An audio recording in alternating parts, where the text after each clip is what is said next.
আজ তোমাদের সাথে শেয়ার করব ক্রিস্পি বেবি চিলি কর্ন। তো দেখো, কর্নগুলোকে ছোট ছোট পিস করে কেটে নিয়ে একটা প্যানের মধ্যে জল গরম করে তাতে নুন দিয়ে কর্নগুলোকে ভালো করে সিদ্ধ করে নেব।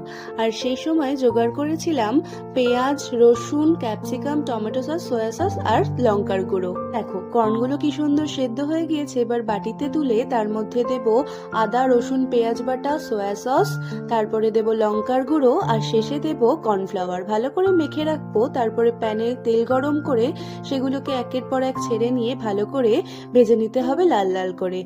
তারপরে সেগুলোকে তুলে নিয়ে সেই তেলেই দিতে হবে রসুন, পেঁয়াজ আর ক্যাপসিকাম গুলোকে।